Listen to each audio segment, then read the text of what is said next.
Hello everyone, welcome back to the video. आज से हम कंटिन्यू करेंगे हमारे हिंदी व्याकरण की सीरीज।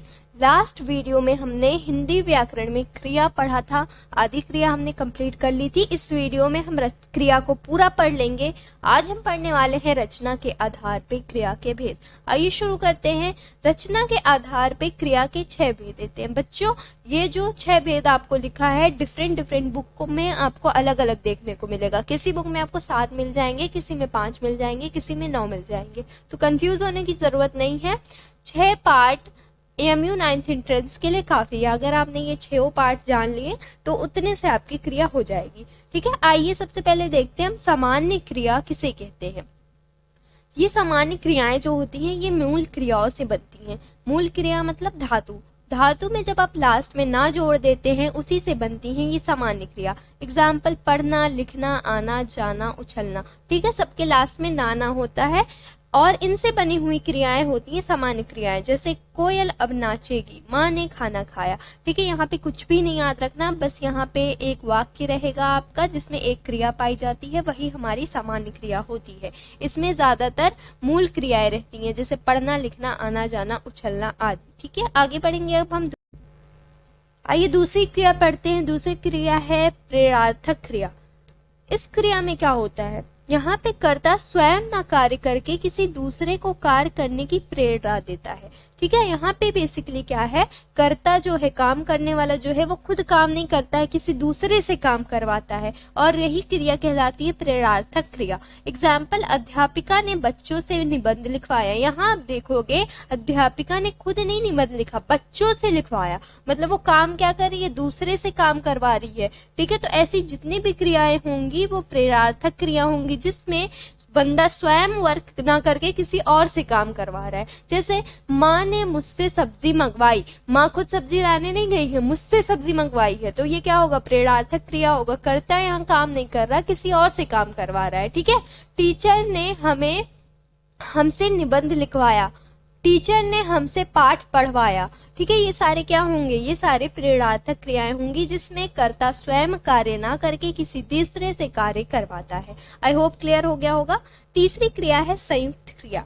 क्या होती है संयुक्त क्रिया, जब 2 या 2 से अधिक क्रियाएं आपस में मिलकर एक पूर्ण वाक्य बनाती हैं तो वह संयुक्त क्रिया कहलाती है।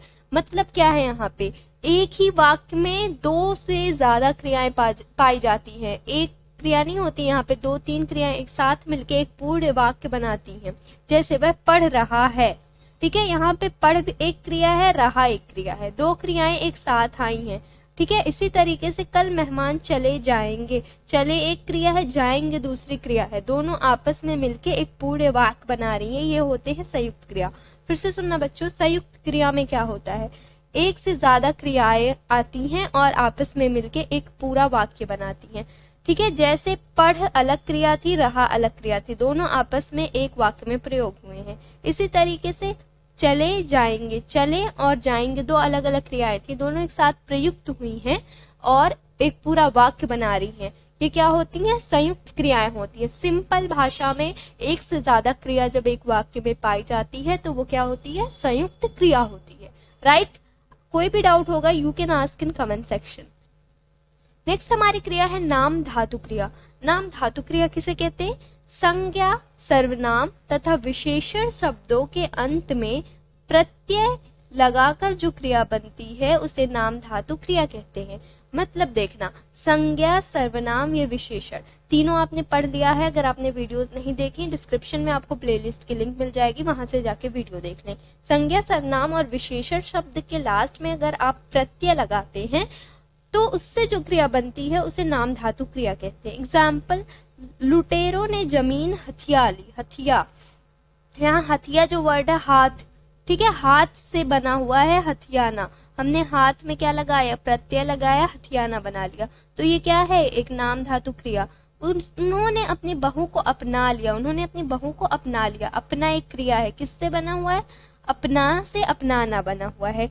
ठीक है, ये क्या है, ये संज्ञा, सर्वनाम और विशेषण शब्दों से जब कोई भी क्रिया बनती है तो उसे हम क्या कहते हैं, नाम धातु क्रिया कहते हैं। ठीक है, जब भी कोई भी शब्द आप देखोगे जो संज्ञा सर्वनाम या विशेषण से बना हुआ है, क्रिया की तरह काम कर रहा है, उसे हम क्या कहते हैं? नाम धातु क्रिया कहते हैं।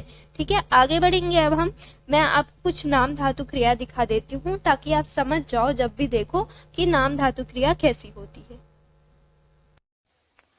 ये हैं कुछ क्रियाएं जो कि संज्ञा सर्वनाम या विशेषण से बनी है। एक बार मैं रीड आउट कर देती हूँ। हाथ से हथियाना, अपना से अपनाना, लज्जा से लजाना, बात से बतियाना, शर्म से शर्माना, ये सारी क्या है? ये नाम धातु क्रियाएं हैं। आप इनका स्क्रीनशॉट ले सकते हो अगर चाहो तो। ठीक है, ये भी नाम धातु क्रियाएं हैं। झूठ से झुठलाना, टक्कर से टकराना। ठीक है, नाम धातु क्रियाएं। होप आपको समझ में आ गया होगा। संज्ञा सर्वनाम या विशेषण के आखिर में जब प्रत्यय शब्द लगा के हम कोई क्रिया बनाते हैं वो नाम धातु क्रिया कहलाती है। अब हमें जानना है पूर्वकालिक क्रिया के बारे में। जिस क्रिया का पूरा होना दूसरी क्रिया के पूरा होने के पूर्व पाया जाए उसे पूर्वकालिक क्रिया कहते हैं। नाम टफ है लेकिन कॉन्सेप्ट बहुत ही आसान है। आसान क्या है? यहाँ पे क्या होता है, दो क्रियाओं की बात होती है और एक क्रिया पहले हो जाती है, एक काम पहले खत्म हो जाता है, फिर दूसरा काम शुरू होता है। फिर से सुनना, जब सेंटेंस में, सिंपल में समझते हैं हम, जब सेंटेंस में एक काम खत्म हो गया और दूसरा काम किया जा रहा हो या किया जाए तब हम उसे कहते हैं पूर्वकालिक क्रिया। जैसे वह पढ़कर सोएगा, यहाँ देखो क्या कह रहा है, वह पढ़कर सोएगा, मतलब पहले वो पढ़ेगा फिर सोएगा। दो काम हो रहे हैं, एक काम खत्म होने के बाद दूसरा काम किया जा रहा है। बात समझ में आ रही है? दो काम की बात हो रही है, पहला काम खत्म होने के बाद ही दूसरा काम शुरू होगा, वही होती है पूर्वकालिक क्रिया। फिर से देखो, मोहित खेल कर पढ़ने बैठेगा, पहले वो खेलेगा, ठीक है, खेल लेगा, खेल को खत्म कर देगा, फिर वो पढ़ने बैठेगा। मैं खाना खाकर सोऊंगा, ठीक है, पहले मैं खाना खाऊंगा उसके बाद मैं सोऊंगा। तो एक काम पहले खत्म होने के बाद ही दूसरा काम होता है, तब उसे हम कहते हैं पूर्वकालिक क्रिया।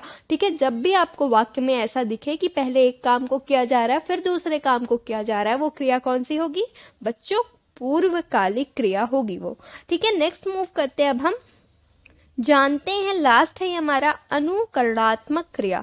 अनुकरणात्मक क्रिया क्या होती है? एक ऐसी क्रिया जहां ध्वनि से क्रिया बनती हैं। ठीक है, क्रिया शब्द किसी ध्वनि के अनुकरण पे बनाए जाते हैं, उसे अनुकरणात्मक क्रिया कहते हैं। मतलब वो किसी साउंड के बेसिस पे क्रिया बना दिया हमने। कोई साउंड है जैसे खटखट, किसी ने दरवाजा खटाया, खटखट, हमने उससे क्रिया बना दी खटखटाना। राहुल दरवाजा खटखटाता है, खटखटाता क्या हो जाएगा? अनुकरणात्मक क्रिया हो जाएगी। थप थप से थपथपाना, थप थप हम करते हैं। ठीक है, अब हम उससे एक नई क्रिया बना दे रहे, थपथपाना। वो मेरी पीठ को थपथपा रहा था, थपथपा रहा था आएगा तो समझ जाओगे आप अनुकरणात्मक क्रिया है। इसी तरीके से भनभनाना, भनभन से भनभनाना। कोई बोले कि वहां पर मधुमक्खी भनभना रही थी, मधुमक्खी भनभना रही थी, तो क्या होगा? वो अनुकरणात्मक क्रिया होगी। ठीक है, जब भी कोई साउंड से कोई क्रिया बन जाती है, जब भी हम किसी ध्वनि को क्रिया बना देते हैं, वो हमारी अनुकरणात्मक क्रिया होती है। आई होप आपको समझ में आ गया होगा। एक बार क्विक रिवीजन करते हैं। अनुकरणात्मक क्रिया पढ़ा हमने सबसे लास्ट में, जिसमें हमने जाना कि जब ध्वनि से, किसी साउंड से क्रिया बनती है वो अनुकरणात्मक क्रिया होती है। जैसे वो मेरी पीठ थपथपा रहा था। फिर होगा पूर्वकालिक क्रिया। यहाँ पे हमने जाना कि जब एक क्रिया खत्म होने के बाद दूसरी क्रिया की जाए वहां पे पूर्वकालिक क्रिया होती है। जैसे मैं खाना खाकर सोऊंगी, मैं पहले खाना खाऊंगी फिर सोऊंगी, दो क्रियाएं एक साथ हैं, पहले एक काम खत्म हुआ फिर दूसरा शुरू हुआ। फिर हमने जाना था नाम धातु क्रिया के बारे में। नाम धातु क्रिया क्या होती है? जब भी संज्ञा सर्वनाम या विशेषण के अंत में हम प्रत्यय लगाकर नई क्रिया बना देते हैं वो होती है नाम धातु क्रिया। जैसे लुटेरों ने जमीन हथिया ली, हथिया यहाँ पे क्या है? हाथ से बना हुआ है, हथियाना बना हुआ है। ठीक है, तो ये नाम धातु क्रिया होगी। संयुक्त क्रिया में हमने पढ़ा था कि दो क्रियाएं एक साथ वाक्य में प्रयोग होती हैं और वाक्य को पूरा करती हैं। जैसे वह पढ़ रहा है, मेहमान कल चले जाएंगे, चले जाएंगे, दो क्रिया एक साथ प्रयुक्त हुई हैं और वाक्य को संपूर्ण बना रही हैं। प्रेरणात्मक क्रिया में हमने देखा था कि कर्ता स्वयं काम ना करके दूसरे से काम करवाती है। जैसे अध्यापिका ने बच्चों से निबंध लिखवाया, यहाँ पे अध्यापिका ने खुद नहीं काम किया, उसने बच्चों से लिखवाया, तो ये कौन सी क्रिया होती है? प्रेरणात्मक क्रिया। मतलब हम दूसरे को मोटिवेट करके काम करवा रहे होते हैं।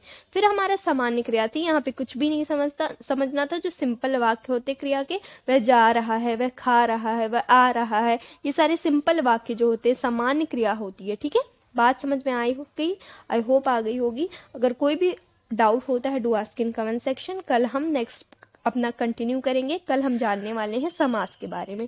This was all for today. Thank you everyone.